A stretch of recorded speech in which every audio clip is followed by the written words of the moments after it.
Hola, fanáticos del hockey sobre hielo.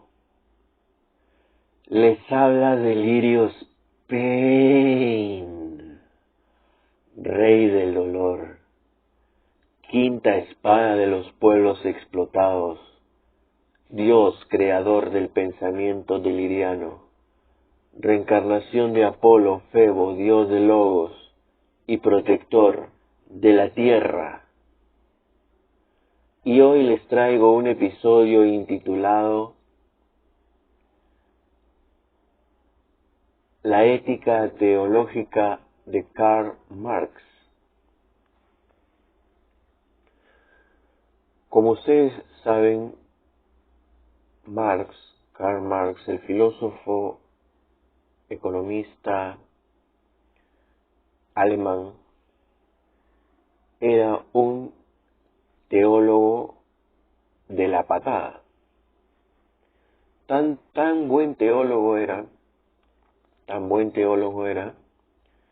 que no necesitó a Dios para armar una teología verdadera y liberadora de la humanidad en el planeta. Muchos no entienden estas cosas porque ignoran muchas cosas acerca de Marx y del marxismo y del marxianismo. Y lo ignoran todo y bueno, la ignorancia es atrevida, ¿no? Pero yo hoy voy a exponer, aquí voy a explicar en qué se basa toda esta teoría que inventó Marx. Primero hay que entender que Marx era un filósofo de la ética, ¿no? Toda su filosofía se basa en una ética, no en una moral, es diferente, ¿ok? Es diferente la moral de la ética, pero lo que él hacía era una filosofía de la ética. O sea, su filosofía estaba basada en la ética, ¿no?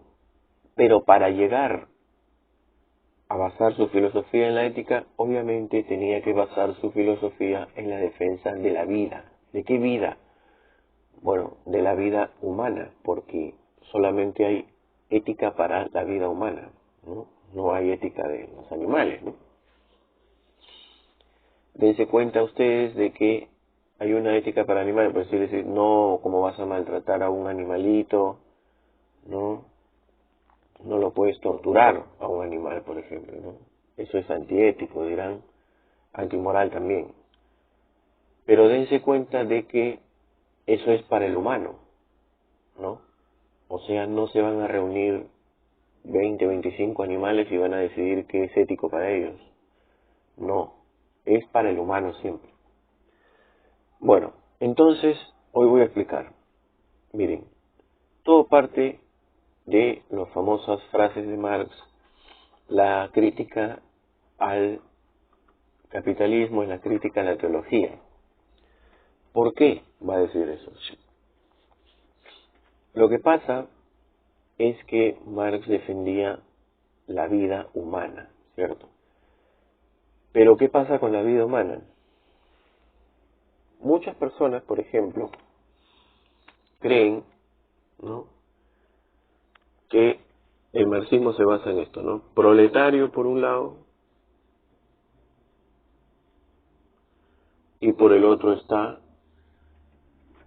el capitalista o el, digamos,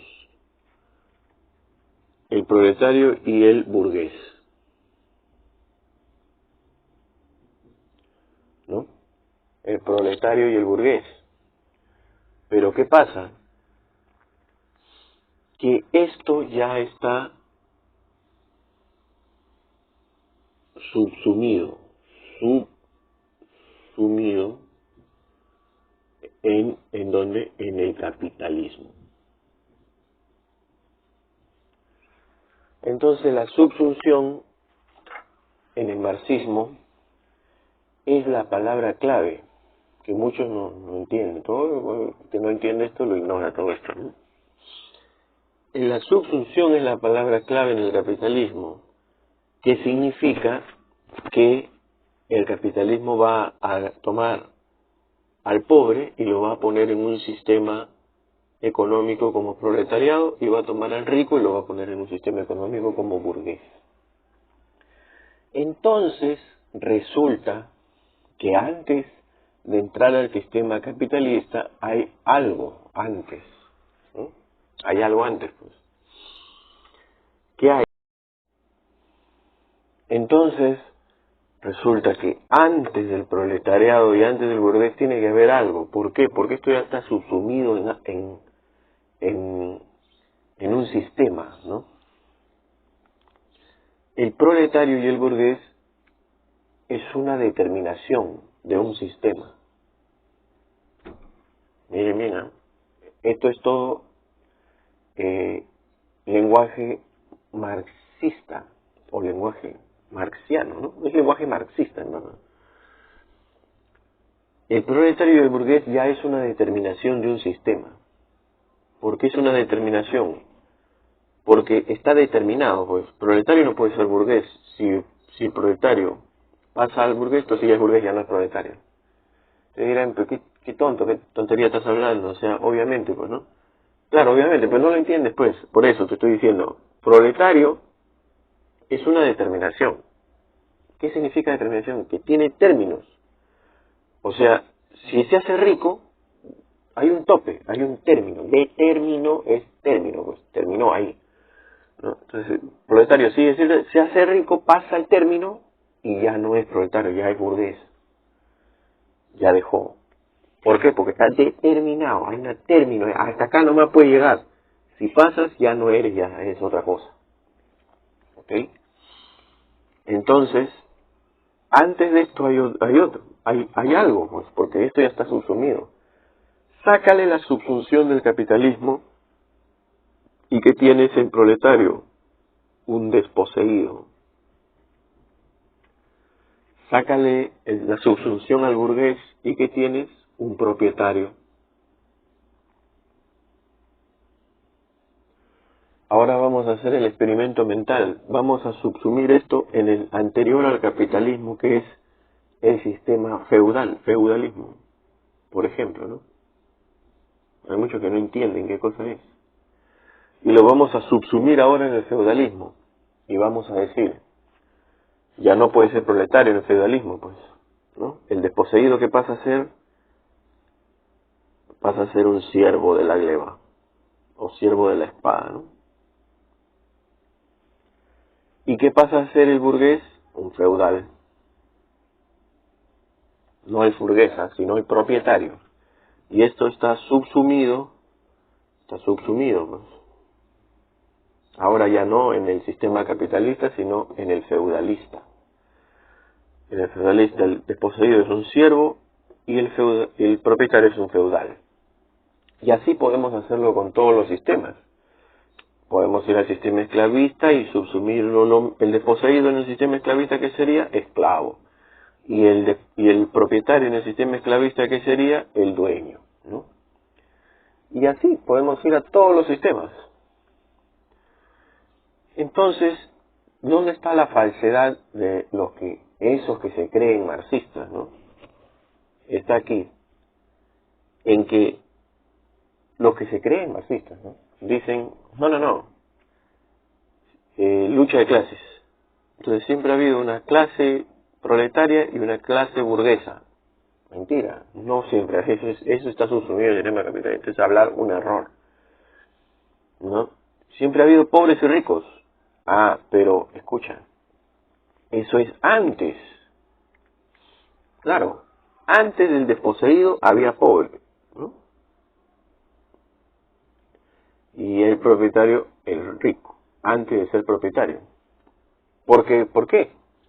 Porque el propietario está ya bajo una ley, ya sea una ley escrita o una ley de la fuerza. Por ejemplo, en el sistema monárquico, el rey y su séquito, o el rey y sus generales, ¿no? Los más fuertes del ejército, los que poseían las armas, se hacían propietarios de, por decir, una tierra que invadían, ¿no?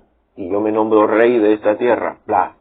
y tengo mi ejército, y a mis generales de mi ejército, los líderes de mi ejército, los nombro, ¿no?, como propietarios de las tierras que hemos invadido y que hemos tomado por fuerza. ¿Ahí hay una ley escrita? No, no hay una ley escrita, pero hay una ley impuesta por la fuerza, que impone el rey que ha conquistado la tierra, ¿no? ¿Y a quién se vuelve entonces? Ellos se vuelven los propietarios, los ricos. ¿Y quién se vuelve pobre ahí entonces? Los que perdieron la guerra, o los bien los hacen esclavos, o bien los hacen trabajar para pagar tributo al rey, y los vuelven parte del pueblo, ¿no? Y eso sería el pobre. En un sistema monárquico, ahí serían, ¿no?, el pueblo, y los ricos, por otro lado, la realeza, ¿cierto? Pero vas a ser propietario cuando se impone una ley, ya sea una ley escrita o una ley por fuerza. En el capitalismo hay una ley escrita, ¿no?, y que se impone también por la fuerza. Hay dos fuerzas que se imponen para la ley. Entonces no se puede separar por eso el derecho de la política ni la política de la economía, sino que entre ellas convergen y en una forma de espiral se van determinando una a otra y van evolucionando así, por un cierto camino pero eso va evolucionando en una espiral, pero es como que tienen un postulado firme, es como que tienen una brújula y dicen, vamos por este camino. Todas, ¿no? El derecho, la política, la economía, se van determinando entre ellas y van yendo por un cierto rumbo, ¿no?, con ciertos postulados que ellos tienen. Por ejemplo, uno de los postulados que maneja el capitalismo es respetar la propiedad, ¿no? Si no se respeta la propiedad del capitalismo, el capitalismo no puede existir, es imposible, ¿no? Entonces, ellos se van por ese camino que les marca, ¿no?, ese ideal. En contraposición a eso está el comunismo, que dice, no, pero propiedad no, se respeta la vida, ¿no?, y la calidad de la vida. Porque el capitalismo dice, respeta la propiedad, y si la vida se está viviendo mal, no, respeta, no me interesa, respeta la propiedad. Pero si la vida se está viviendo mal a costas del respeto a la propiedad, no importa. ¿Por qué? Porque si no ya no existiría, pues es como, se moriría el capitalismo, ¿no? En cambio, el comunismo dice, no, respeta la propiedad, pero a costas de la vida, no. La vida humana se tiene que vivir bien, y es por eso que el comunismo dice trabajo comunal, todo se reparte, cada quien lo que necesite, no puede haber pobres ni ricos. Pero ya, bueno, eso necesita otro análisis, ¿no?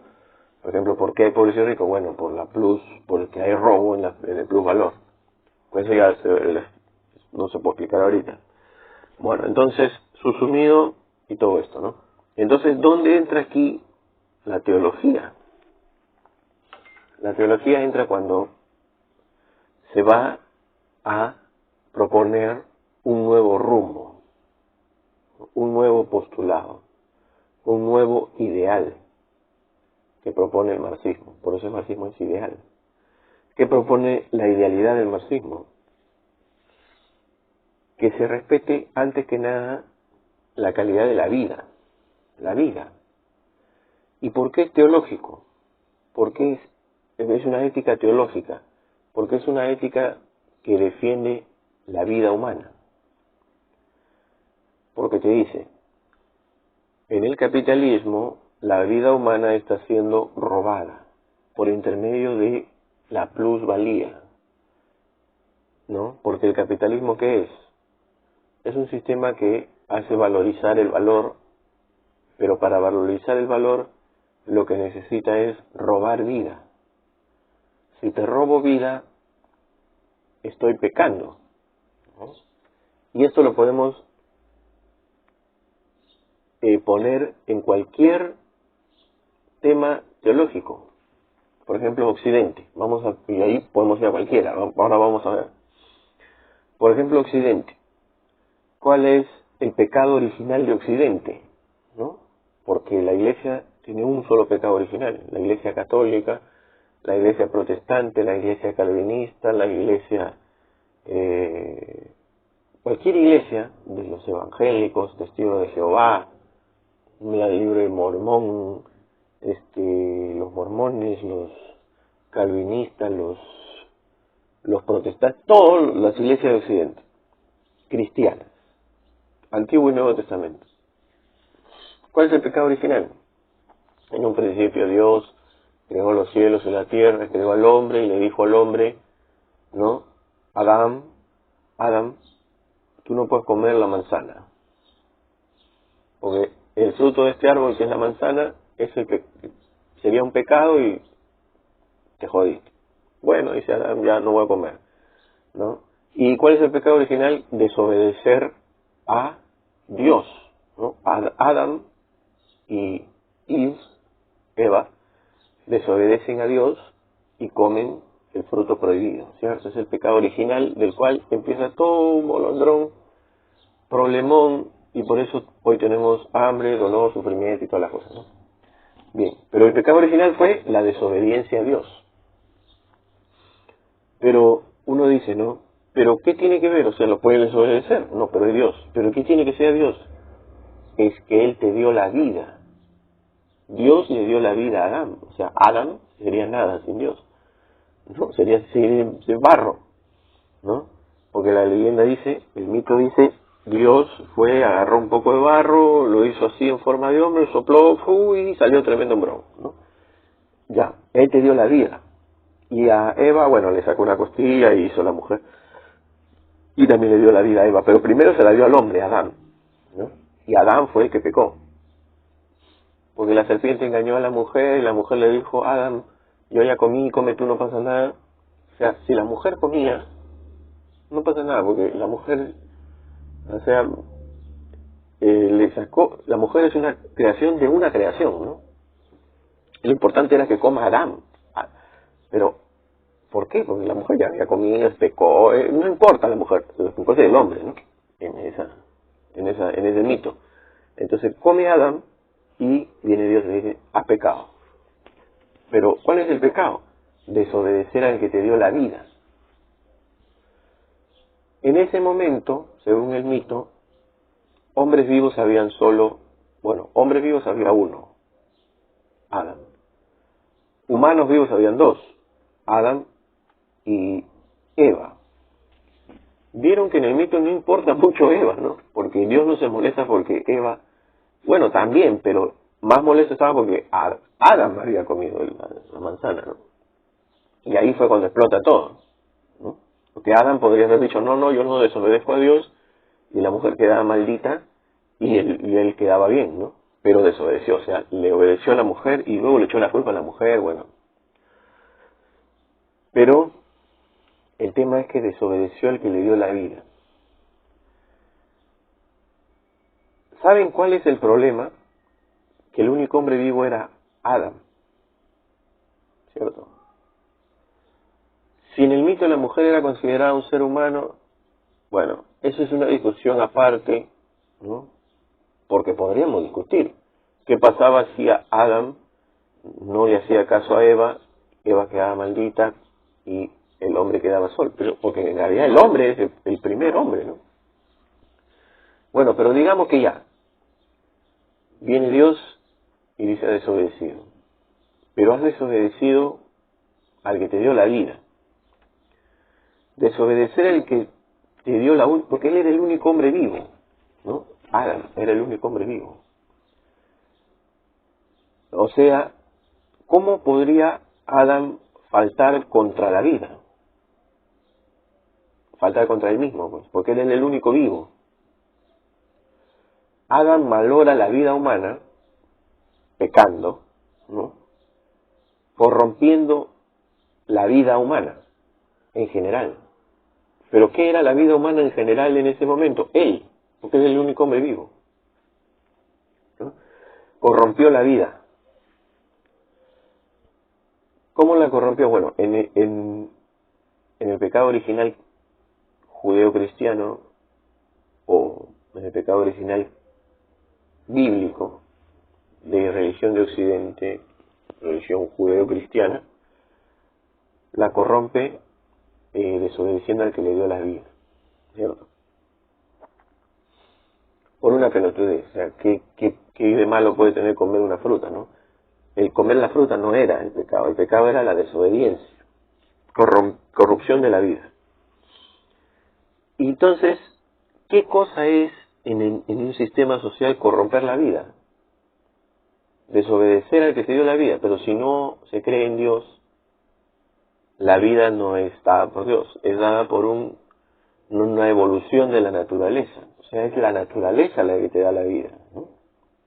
Por su constante cambio, movimiento y revolución, llega la vida humana al planeta. Entonces, ¿cómo la puedo corromper? Corrompiendo al que te dio la vida, corrompiendo la naturaleza. Por ejemplo, ¿qué cosa es corromper la naturaleza? Por ejemplo, quemar el petróleo, que es un producto de la naturaleza, que la naturaleza se demoró millones de años en fosilizar restos de seres humanos, porque el petróleo es un componente orgánico, ¿no?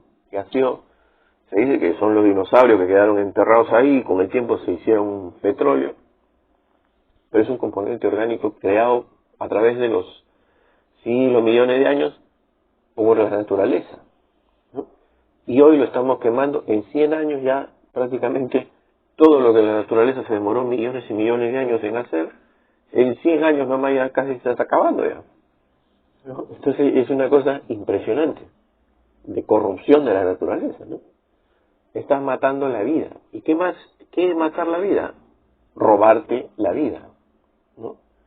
Por ejemplo, en el plusvalor, teoría marxista, el trabajador va a un lugar, a una fábrica, trabaja como una bestia y el dueño le roba parte de su tiempo de trabajo. O sea, él va y, por decir, vende 8 horas del tiempo de su vida, creada por la naturaleza, ¿no? No se la dio el dueño de la fábrica, la naturaleza se la dio.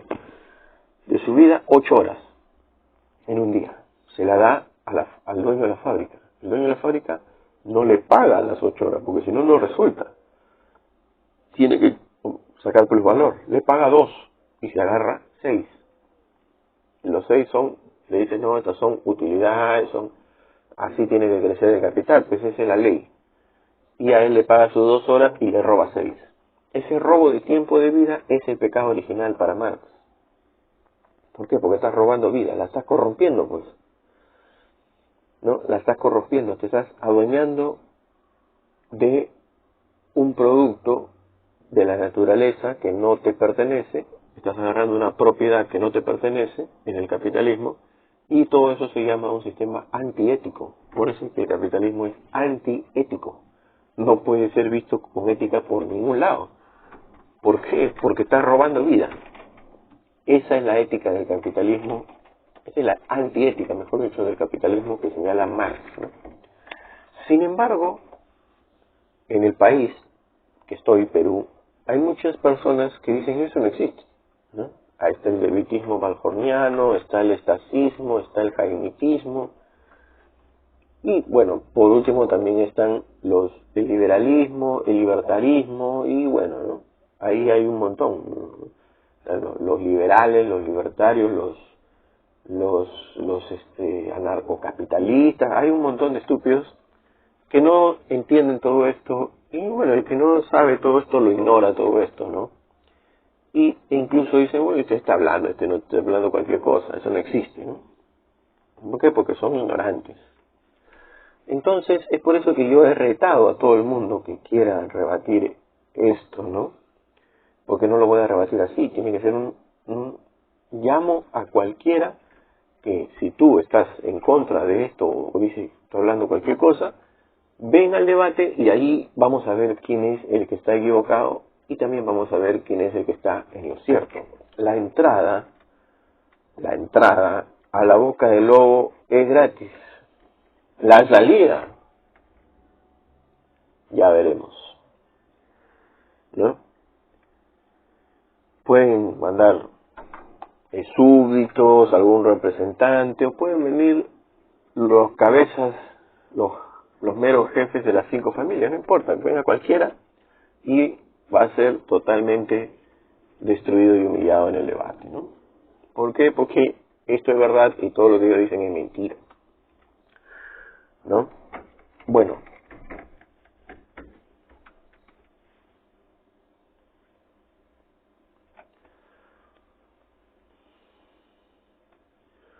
les iba a decir también otra cosita, ¿no? Bueno, porque quería hacer también un poco de historia.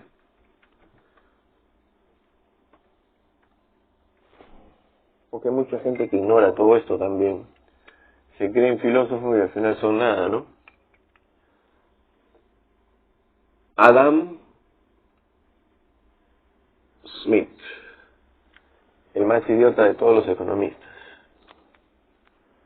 decía: la avaricia es la madre, ¿no?, de todo lo bueno que hay en el capitalismo, porque dice, tú eres avaro, pero eso va a formar las grandes ciudades. Bueno, ustedes saben toda la teoría Adam Smithsoniana, ¿no?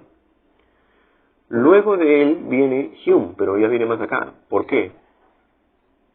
Porque Hume es después de la Revolución Industrial. Marx es durante la Revolución Industrial, ¿no? Revolución Industrial.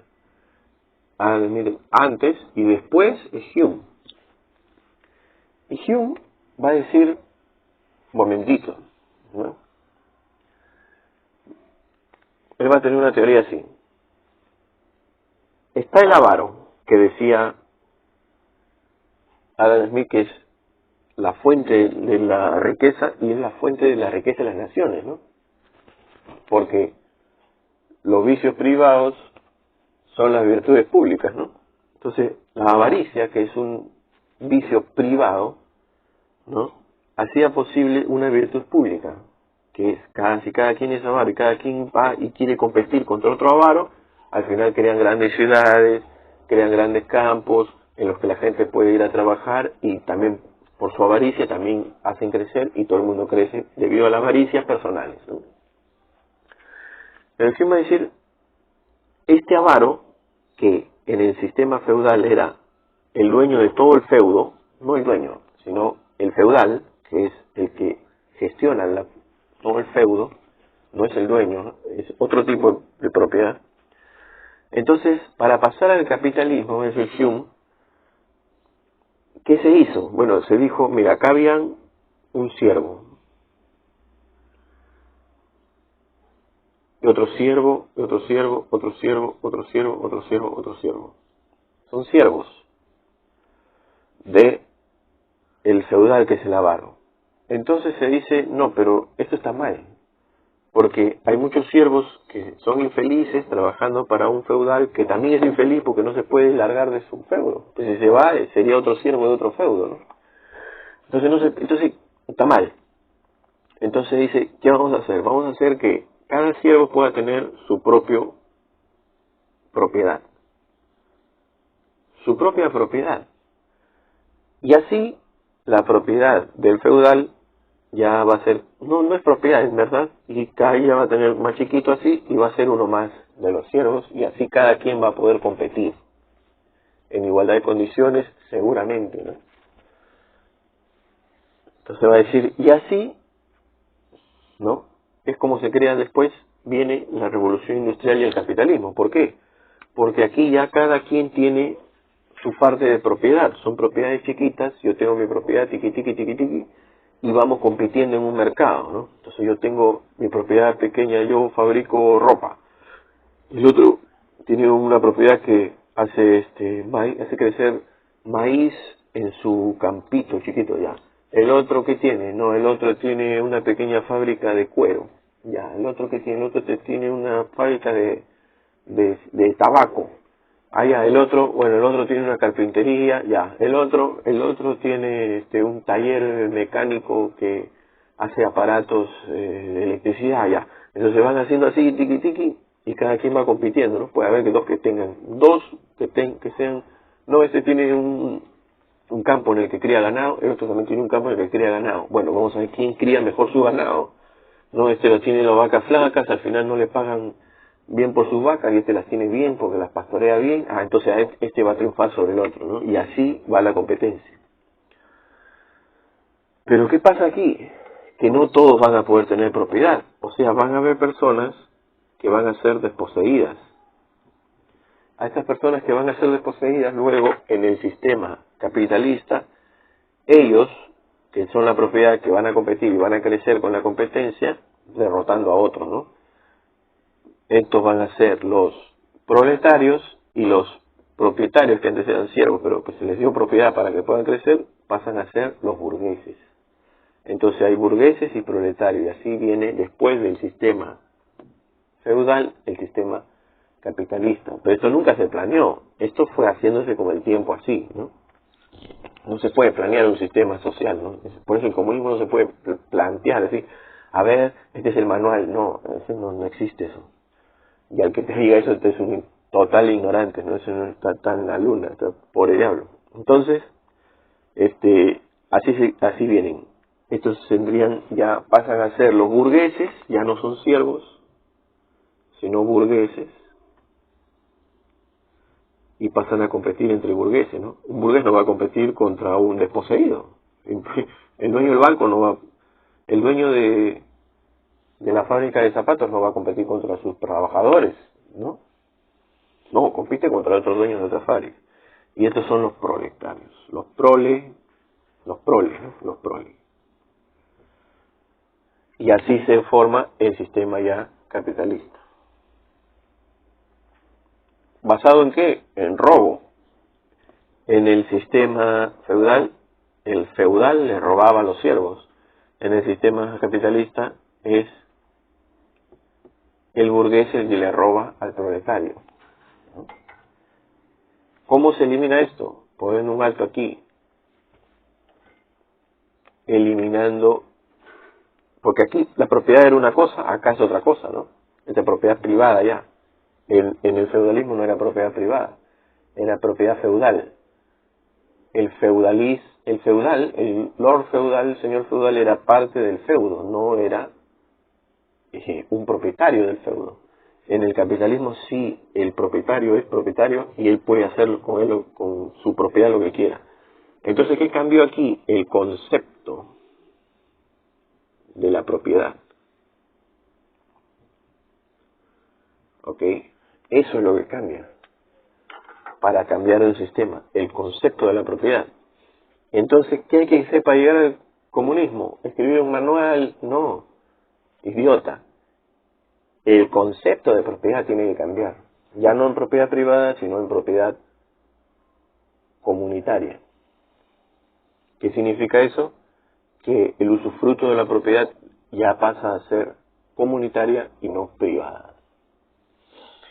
Bien, al que quiera no está de acuerdo, ven al debate y obviamente vas a ser totalmente destruido y vas a ser famoso por ser una víctima más de el delirianismo.